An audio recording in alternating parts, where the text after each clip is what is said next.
Hello, welcome to St. Wilfred Law College online classes. I am teaching you Motor Vehicle Act 1988, and in that today we are starting with a new chapter, liability without fault in certain cases. मतलब कुछ circumstances ऐसे होते हैं जिसमें कोई fault ना होने पर भी compensation payable होता है by the owners of the motor vehicle, and this has been provided under chapter 10 of Motor Vehicle Act 1988. So let's start with this topic. Now the section 140, liability to pay compensation in certain cases on the principle of no fault. अब इसमें बताया गया कि कुछ cases में, कुछ circumstances में जो लाइबिलिटी है मोटर व्हीकल के ओनर की, उनकी क्या है कि वो पे करेंगे कंपनसेशन. वो कुछ सर्टेन केसेस में है जो है प्रोवाइडेड है 140 में.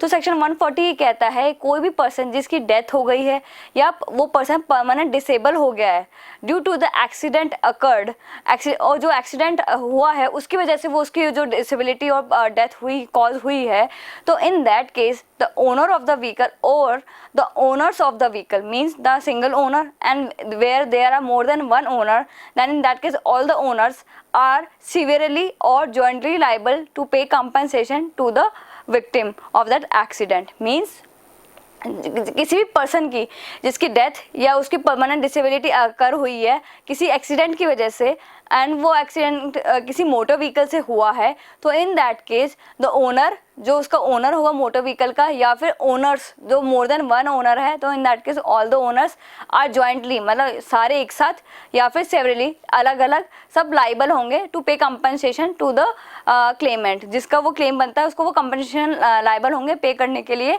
Under section 140. Now section 140 subsection 2 provides the amount fixed for the compensation in certain cases. Now let's see that in the case of death, that is the fixed amount for compensation is 50,000 rupees, and this has been provided by the 1994 Amendment Act. मतलब ये 1994 Amendment Act के बाद add किया था. उसके बाद जब permanent disability arise होती है तो in that case rupees 25,000 is the fixed amount payable under section 140. Fixed amount है, ये तो पेबल होगा ही होगा किसी पर्सन को जिसका एक्सीडेंट अकर हुआ है, उसको उसकी डेथ हुई है या उसको वो परमानेंटली डिसेबल हो गया है, तो ये फिक्स अमाउंट है जो पेबल होगी उस पर्सन को. नाउ अब जो इस पर जैसे ओनर्स है व्हीकल के, अब उनके लिए प्लीड करना पड़ेगा क्लेमेंट को कि उनकी फॉल्ट है, उनके पर नेग्लेक्ट हुआ था. तो इसमें ये प्रोवाइड किया गया है कि जो क्लेमेंट है वो उसको प्लीड करने की ज़रूरत ही नहीं है कि there was a wrongful act और नेग्लिजेंस और there was any default on the part of owner और ओनर्स ऑफ द व्हीकल. मतलब वो बिना उस लाइबिलिटी के भी फ्रेम करे उस केस में वो लाइबल होंगे. मतलब उसको क्लेमेंट को प्लीड करने की ज़रूरत नहीं है कि there was a fault on that part of the owner, इसलिए वो लाइबल है. They are absolutely payable under this section 140 compensation to victim. तो उसकी प्लीडिंग करने की रिक्वायरमेंट नहीं है क्लेमेंट की. Now the next is Clements claim shall not be defeated on grounds. अब क्लेमेंट का जो क्लेम फाइल किया है उसने कि कंपनसेशन का है, वो ये भी इसलिए भी डिफीट नहीं होगा कि उसके पार्ट पे कोई रॉन्गफुल एक्ट हुआ था या वो खुद नेग्लेक्ट था या वो उसने कुछ ऐसा डिफ़ॉल्ट किया था जिसकी वजह से एक्सीडेंट हुआ. ये भी कोई ग्राउंड्स नहीं बनेंगे उसके जो क्लेम को उसको डिफीट करने के लिए, और ना ही उसका जो कंपनसेशन है उसकी अमाउंट रिड्यूस करी जाएगी इन बेसिस पे. मतलब उसके अगर कोई व्हीकल से किसी पर्सन का एक्सीडेंट हुआ है और जो पर्सन जिसका एक्सीडेंट हुआ है उसके पार्ट पे कोई नेग्लिजेंस था, उसके पार्ट उसने कोई रॉन्गफुल एक्ट किया था या फिर उसने कोई डिफ़ॉल्ट किया था जिसकी वजह से वो एक्सीडेंट अकर हुआ, वो भी उसकी वजह से भी उसका जो कंपनसेशन का क्लेम है वो डिफीट नहीं होगा. मतलब इन दैट केस उसको ये मिलेगा ही मिलेगा, चाहे गलती थी चाहे नहीं थी, ये दोनों में ही एप्लीकेबल है. तो ये उसके पार्ट पे कोई अगर उस पर गलती भी थी तो भी उसको कंपनसेशन फिर भी प्रोवाइड किया जाएगा एज पर सेक्शन 140. ठीक है. और ना ही उसका quantum of compensation shall be reduced for above stated act. इस एक्ट की वजह से उसका जो क्वांटम ऑफ कंपनसेशन है वो भी रिड्यूस नहीं होगा. Now next is compensation regarding death और bodily injury payable by owner of motor vehicle also liable to pay compensation under any other law. Means a person, the owner of the vehicle, who is liable to pay compensation under this act section 140, he is also liable to pay compensation in any other law if he is liable to pay that compensation. Means वो जो person है, जो owner है, जो liable है compensation पे करने के लिए under section 140, he can be liable under any other act also to pay such compensation. So this has been provided under section 140 कि अगर कोई पर्सन जो लाइबल है कंपनसेशन पे करने के लिए, he can also be liable to pay compensation under any other law as well. किसी अदर लॉ में वो लाइबल होगा पे करने के लिए compensation. Now in that there is a proviso, compensation to be given under any other law shall be reduced by compensation payable under this section or section 163A. इसका मतलब ये है, if owner of the vehicle, let's take an example, ए है वो liable है compensation पे करने के लिए अंडर सेक्शन 140. लाइक किसी डेथ हो गई है क्लेमेंट की, बी पर्सन की डेथ हो गई है and A is liable to pay compensation. Now he has paid compensation of ₹50,000 as per section 140. जो फिक्स्ड अमाउंट है वो उसने कंपनसेशन दिया है 150 का, वो पे करेगा ए को. नाउ जो ये अमाउंट है, अगर वो किसी अदर लॉ में, लाइक किसी एनी अदर एक्ट में या किसी अदर प्रोविजन में वो लाइबल है कंपनसेशन, लाइक 1 लाख पे करने के लिए, तो जो 1 लाख अमाउंट वो पे करेगा, उसमें से जो ये अमाउंट जो सेक्शन 140 में उसने पे कर दी है, वो अमाउंट या पेबल है अभी, वो अमाउंट रिड्यूस हो जाएगी. वो अमाउंट लेस करके जो अमाउंट है वो उस क्लेमेंट को देगा. मीन्स 1 लाख है तो less 50,000. Now the rest of the amount shall be payable to the claimant. So this has been provided under this proviso. ये प्रोवाइजो में एक्सप्लेन किया गया है कि अंडर दिस सेक्शन और अंडर सेक्शन 163A में जो कंपनसेशन दिया जाएगा वो रिड्यूस हो जाएगा. जो कोई पर्सन पेबल है, लाइबल है कंपनसेशन पे करने के लिए अंडर दिस एक्ट और दिस लॉ, उसके लॉ में, तो इन दोनों सेक्शन के जो कंपनसेशन वो पे करेगा वो रिड्यूस हो जाएंगे under any other compensation. So this was all about section 140. ये सेक्शन 140 बताता है. Now section 141, provision as to others right to claim compensation for death और permanent disability. जो सेक्शन 141 है ये प्रिंसिपल ऑफ फॉल्ट पे वर्क करता है. मतलब अगर कोई फॉल्ट है तो उस केस में कैसी लाइबिलिटी अराइज होगी कंपनसेशन की. Now the section 141 states right to claim compensation under section 140 is in addition to any other right to claim का कंपनसेशन अंडर सेक्शन 141. मीन्स जो राइट टू क्लेम कंपनसेशन है 140 का, ये addition में है right to claim compensation under section 141 as well. जो 140 का जो कंपनसेशन है वो एडिशन में है किसी और कंपनसेशन जो लाइबल है ओनर पेबल पे करने के लिए, तो वो एडिशन में है. मतलब ये साथ में एप्लीकेबल होगा उस केस में. Refer to as a right on principle of fault to claim compensation. जिसको रेफर किया गया है right on principle of fault, मतलब किसी फॉल्ट के प्रिंसिपल पे बेस्ड है. अगर आपके तरफ से कोई फॉल्ट हुआ है तो उस प्रिंसिपल पे ये कंपनसेशन बेस्ड होगा सेक्शन 141 का. सेक्शन 141 बात करता है no fault based liability and section 141 बात करता है फॉल्ट बेस्ड लाइबिलिटी के लिए. Now except compensation under schemes refer to as to section 163A. जो सेक्शन 141 है उसमें जो सेक्शन 163A का जो कंपनसेशन है वो एक्सक्लूडेड है, वो इंक्लूड नहीं करा जाएगा. मीन्स सेक्शन 140 प्लस 141 दोनों एप्लीकेबल है साथ साथ, but excluded section 163A. 163A को एक्सक्लूड किया गया है यहाँ पे. सो और अगर जब कंपनसेशन प्रोवाइड किया जाएगा 141 का, तो मैटर जो 140 का जो कंपनसेशन है वो पहले दिया जाएगा. मतलब expeditious disposal of claim under section 140. इसमें कोई देरी नहीं होगी सेक्शन 140 के क्लेम को प्रोवाइड करने में क्लेमेंट को.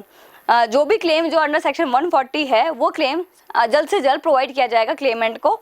Now if compensation is claimed under section 140 and 141, then claim under section 140 shall be disposed of first. Means अब किसी क्लेमेंट ने 140 के अंडर में प्लस 141 में भी दोनों में क्लेम किया है कंपनसेशन, तो उस केस में जो सेक्शन 140 का क्लेम है वो पहले डिस्पोज ऑफ किया जाएगा एंड लेटर सेक्शन 141 का डिस्पोजल होगा।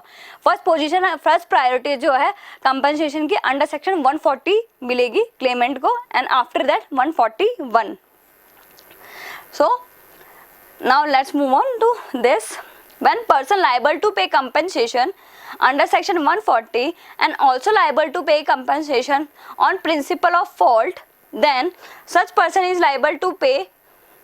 अब इसमें बताया गया है कि कोई भी पर्सन जो लाइबल है कंपेंसेशन पे करने के लिए under section 140 and also liable to pay compensation on the principle of fault, means he is also liable to pay compensation under section 140, then such person the owner of the vehicle is liable to pay, जो liable होगा वो pay करने के लिए first mention compensation, पहली compensation and जो first mention compensation होगी वो पे करेगा एंड उसके साथ उसमें दो कंडीशंस प्रोवाइड करी गई है जो हम डिस्कस करते हैं।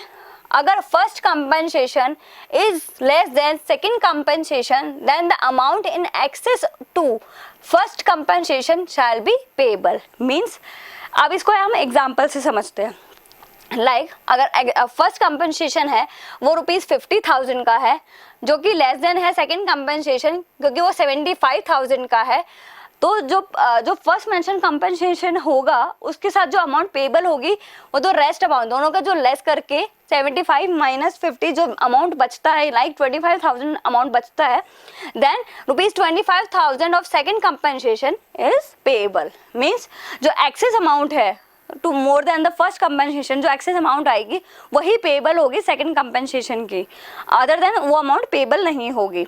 तो ये प्रोवाइड करता है इस केस में जो हमने एग्जांपल से अभी समझा। नाउ द सेकंड, इसमें सेकंड कंडीशन है कि अगर first compensation is more than और equal to second compensation, means अगर फर्स्ट कंपनसेशन मोर देन और इक्वल टू सेकंड कंपनसेशन है, मतलब अगर 50,000 फर्स्ट कंपनसेशन है और 50,000 ही सेकंड कंपनसेशन है, then no compensation is payable in second compensation, मतलब फिर सेकंड कंपनसेशन पेएबल करने की जरूरत नहीं है। इसमें ये कहा गया है जब अगर कहीं सेकंड कंपनसेशन अमाउंट में फर्स्ट कंपनसेशन से ज़्यादा है तो जितना अमाउंट से वो ज़्यादा है उतनी ही अमाउंट सेकंड कंपनसेशन की पे करी जाएगी, और अगर फर्स्ट कंपनसेशन बराबर है सेकंड कंपनसेशन के या फिर फर्स्ट कंपनसेशन ग्रेटर अमाउंट में है सेकंड कंपनसेशन के, then second compensation is not payable, वो पेएबल नहीं होगी। ये प्रोवाइडेड है सेक्शन 141 के सबसेक्शन 3 में। Now this was all about section 141. Now let's see section 142, permanent disability. Now under this chapter 10, the liability for death and permanent disability is given. Now and what is permanent disability? तो for this chapter मतलब chapter 10 के लिए permanent disability को define किया गया है कि कुछ ऐसे इंसिडेंट्स होंगे उसी केस में उस डिसेबिलिटी को परमानेंट डिसेबिलिटी कहा जाएगा जिसमें क्लेमेंट लायबल होगा, एंटाइटल होगा कंपेंसेशन के लिए। तो इस केस में ये बताया गया है, फर्स्ट है permanent privation of sight of eye और हियरिंग ऑफ ईयर और एनी मेंबर और जॉइंट। मतलब अगर कोई क्लेमेंट है, जो पर्सन है जिसकी आई साइट चली गई है या हियरिंग कैपेबिलिटी चली गई है या उसका मेंबर या कोई बॉडी का ऐसा कोई पार्ट है जो जॉइंट है वो प्राइवेटाइज हो गया, वो चल नहीं सकता है या मतलब अब रेगुलर अपना बॉडी रेगुलर नॉर्मल यूज में नहीं ला सकता है, तो इस तरह से कहा जाएगा उसके मेंबर या जॉइंट वर्क नहीं कर रहे हैं और वो अकर हुआ है किसी एक्सीडेंट की वजह से, जो अकर हुआ है मोटर व्हीकल की वजह से, मोटर व्हीकल से, तो उस केस में उसको परमानेंट डिसेबिलिटी माना गया क्योंकि he is not able to enjoy his life as normally he used to be. तो उस केस में ये कहा गया इसको परमानेंट डिसेबिलिटी माना है। नाउ सेकंड इज डिस्ट्रक्शन और permanent impairing of powers of member और joint.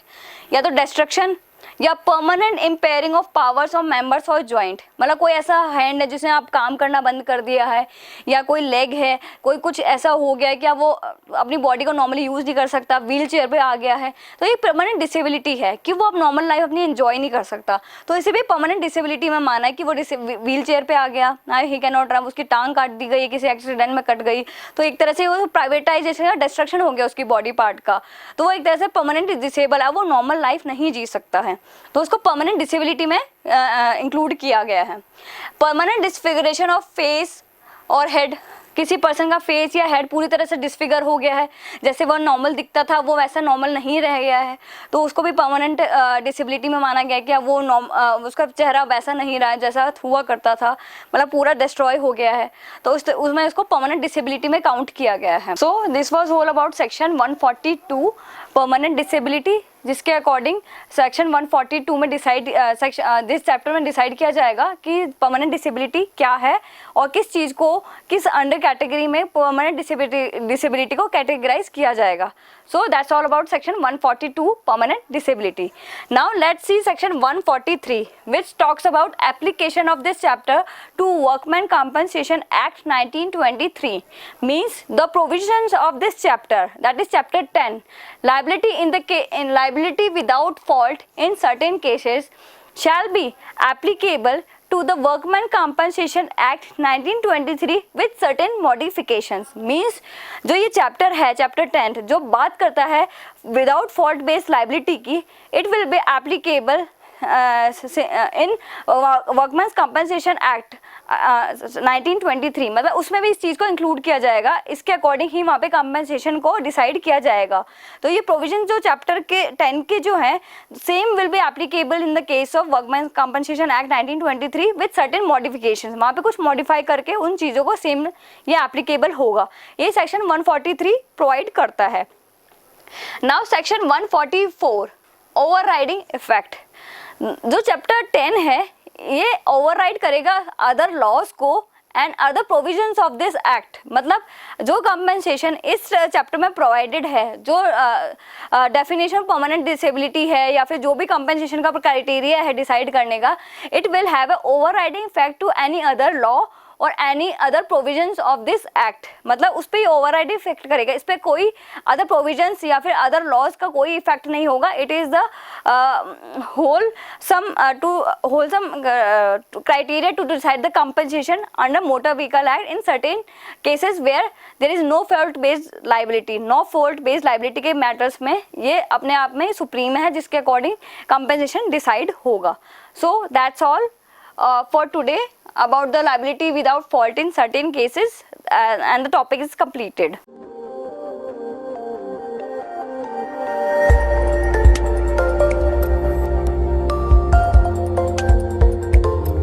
At St. Wilfrid College of Law, Sector 10, Meera Marg, Madhyam Marg, Jaipur, Rajasthan.